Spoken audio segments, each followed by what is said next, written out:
আসসালামু আলাইকুম। সবাই কেমন আছেন?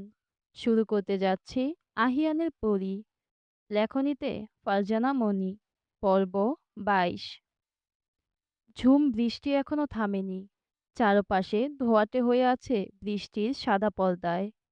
ছাদের একপাশে দাঁড়িয়ে থাকা দুই বন্ধুর মাঝে কিছুক্ষণ নীরবতা বিরাজ করল। শুধু বৃষ্টির টুপটাপ শব্দ আর দূরে কোথাও মৃদু বজ্রধ্বনি শোনা যাচ্ছে।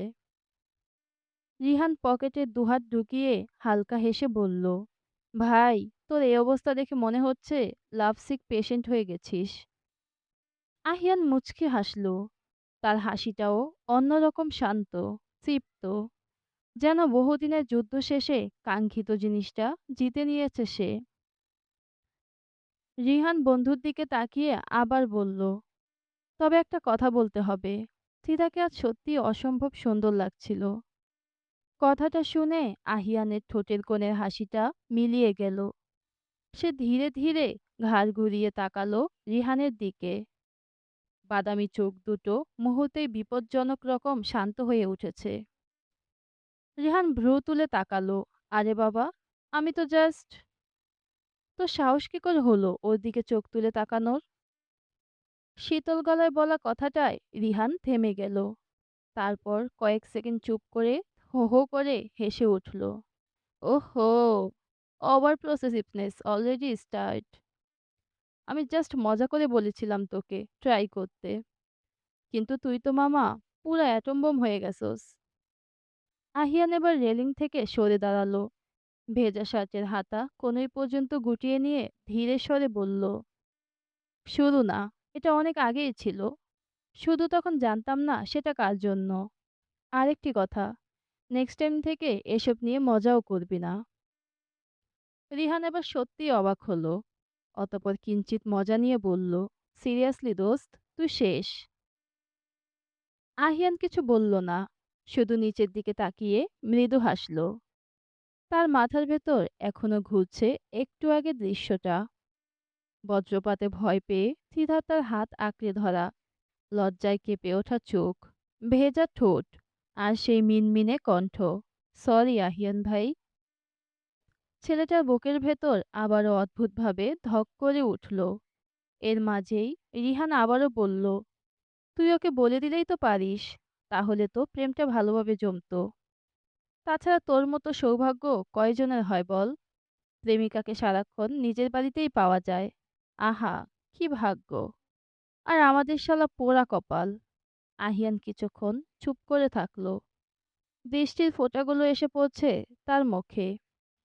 সে ধীরে ধীরে চোখ বন্ধ করলো। বলবো না এখনই। আবারও একই কথা বলছিস কেন ভাই? কারণ আমি চাই ও নিজে থেকে আমার দিকে টান অনুভব করুক, আমাকে খুঁজুক, আমার জন্য অস্থির হোক। আহিয়ানের গলাটা ধীরে ধীরে আরো গভীর হয়ে এলো। এতদিন আমি আমার পরীর নেশায় পাগল ছিলাম। এবার আমি চাই পরীও আমার নেশায় ডুবে যাক। এটা শুনে রিহান ঠোঁটের কোণে শয়তানি হাসি টেনে বলল, দেখিস, এর মাঝে অন্য রাজ্যের রাজা যেন তোর কুইনকে জয় করে না নিয়ে যায়। কথাটা শুনে আহিয়ানের চোয়াল শক্ত হয়ে উঠল।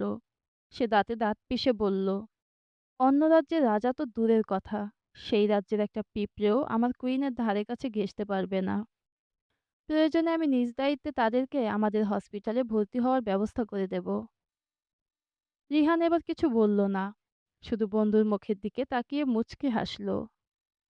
অন্যদিকে ফ্রিদা এখনো নিজের রুমে। শাওয়ার নিতে ওয়াশরুমে যাওয়ার কথা ছিল অনেক আগেই, কিন্তু সে এখনো দরজার পাশেই বসে আছে। তার ভেজা চুল থেকে পানি পড়ে পুরো ফ্লোর ভিজে গেছে, অথচ তার কোনো হুঁশ নেই।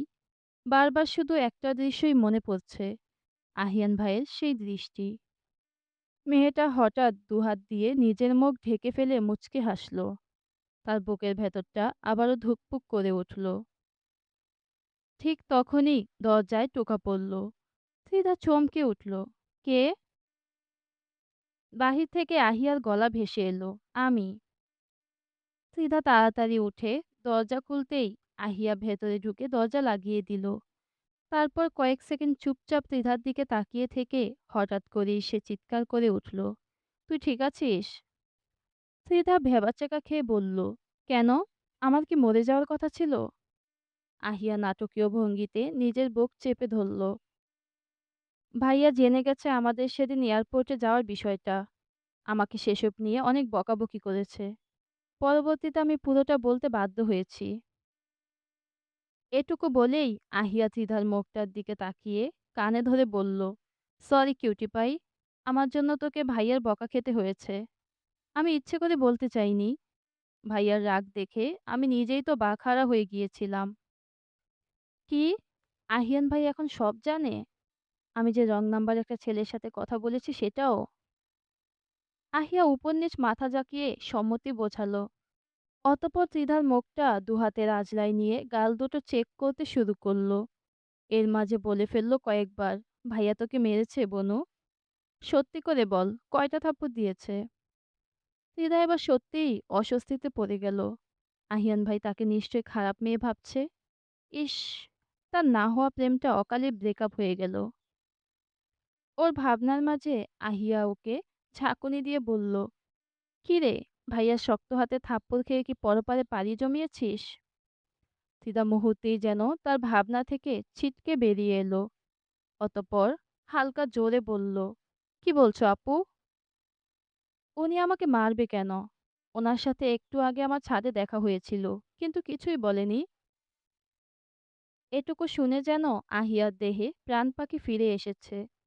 সে ঠোঁটের কোণে হাসি ফুটিয়ে বলল, সত্যি বলছিস কিউটি পাই? ভাইয়া যেভাবে রেগেছিল, আমি তো ভেবেছি আজকে তুই শেষ। নিজের অজান্তেই দ্বিধার মনে অদ্ভুত ভয় বাসা বেঁধেছে। সে বোধহয় সত্যিই আহিয়ান ভাইয়ের চোখে খারাপ মেয়ে উপাধিটা পেয়েই গেল। ত্রিধার কিছুই ভালো লাগছে না। সে আহিয়ার থেকে বিদায় নিয়ে ওয়াশরুমে ঢুকলো শাওয়ার নিতে। আর আহিয়া অবাক হয়ে তাকিয়ে বলল, যাহ বাবা, এর আবার কি হলো? জিনে টিনে ধরলো নাকি? আর ঠিক তখনই নিজের রুমে দাঁড়িয়ে আয়নার সামনে ভেজা চুল মুছতে মুছতে আহিয়ান নিচু স্বরে আবারও বলে উঠল, my only obsession, my angel, my Tridha. বৃষ্টির দাপট কমতেই রিহান বন্ধুর সাথে কথাবার্তা সেরে বাড়ির উদ্দেশ্যে রওনা হয়েছে। আর আহিয়ান এসেছে নিজের রুমে। মেঘ বারবার রিহানকে সন্ধ্যার নাস্তাটা সেরে যেতে বলেছে, কিন্তু ছেলেটা জানালো তাকে এখন যেতে হবে, ইম্পর্টেন্ট কাজ আছে। কিছুক্ষণ আগেই বাড়ি ফিরেছে তন্ময়। বেচারা চোয়াল বরাবর দুইটা ওয়ান টাইম লাগানো। এটা দেখে বাড়িসুদ্ধ সকলে টেনশনে পড়ে গেছে। তন্ময়ের আব্বু তানবীর বাড়ি ফিরে ছেলের এই অবস্থা দেখে ধরেই নিয়েছে তন্ময় কারো সাথে মারামারি করেছে। সেই নিয়ে এক দফা প্রশ্নপর্ব চলেছে তন্ময়ের সাথে। তন্ময় আব্বুকে কত করে বোঝালো এটা একটা সিম্পল অ্যাক্সিডেন্ট, কিন্তু তানবীর সাহেব সেটা মানতে নারাজ। উল্টো তন্ময়কে একথা বলেছে, তোমাদের মতো বয়স আমরাও পার করে এসেছি, তাই কোনটা কিভাবে কাটে আমাদের অজানা নয়। সন্ধ্যার পরপর খানবাড়ির সকলে যার যার ব্যাগ গোছানো শুরু করে দিয়েছে। তারা আগামীকাল সকাল সকাল চট্টগ্রামের উদ্দেশ্যে রওনা হচ্ছে। এর মাঝে খানবাড়ির বউদের একমাত্র ননদ মিম কল দিয়েছিল। তার হাজবেন্ড আরিফের নাকি অফিসে কাজের অনেক চাপ, এক সপ্তাহের জন্য ছুটি কাটাতে পারছে না। তবে উষা যাবে সকলের সাথে। আগামীকাল সকালবেলা উষার বাবাই আরিফ সাহেব মেয়েকে খানবাড়িতে ড্রপ করে দিয়ে যাবে। খানবাড়ির তিন বধূর মনটা খারাপ হয়ে গেল। মিম তাদের ননদ হলেও একেবারে ছোট বোনের মতো। তারা ভেবেছিল সবাই একসাথে গেলে অনেক মজা হবে, কিন্তু মেয়েটা যেতে পারছে না। আবির পুরোটা শুনে আরিফকে কল দিল। বলা বাহুল্য, আরিফ শুধু তার বোন জামাই নয়, আরিফ, তানবীর ও আদির একমাত্র ফুপির ছোট ছেলে। তাই আবির ফুপাতো ভাইকে ধমকাতে একটুও কার্পণ্য করল না। বড় ভাইয়ের ঝাড়ি খেয়ে আরিফ রাজি হয়েছে চট্টগ্রামে যেতে। সেটা শুনে বর্তমানে খানবাড়ির ড্রয়িং রুমে আনন্দ উল্লাস বইছে। বাইরে তখন আবারও বৃষ্টি নামতে শুরু করেছে একটানা সুরে, কখনো মৃদু ঝিরঝিরে, কখনো হঠাৎ একটু জোরে, যেন আকাশ নিজের মন খুলে কথা বলছে। শহরের গলিপথ ভিজে চকচক করছে, আর দূরের শব্দগুলো কেমন নরম হয়ে গেছে। ডিউটি শেষে অলোক ফিরেছে ভিজে ভিজে। ছাতা ছিল না সাথে। বৃষ্টির দিনে ক্লান্তি আর শান্তি দুটোই যেন একসাথে লেগেছিল শরীরে। ঘরে ঢুকে এসে সোজা গোসল করে বের হলো। গা থেকে ঠান্ডা পানি আর বাইরের ধুলো যেন ধুয়ে গেছে, কিন্তু ভেতরের ক্লান্তিটা তখনও রয়ে গেছে। নেভি কালারের টি শার্ট ও ব্ল্যাক ট্রাউজার পরে সে বসার ঘরে আসতেই থমকে গেল। লামিয়া এক কাপ কফি হাতে দাঁড়িয়ে আছে।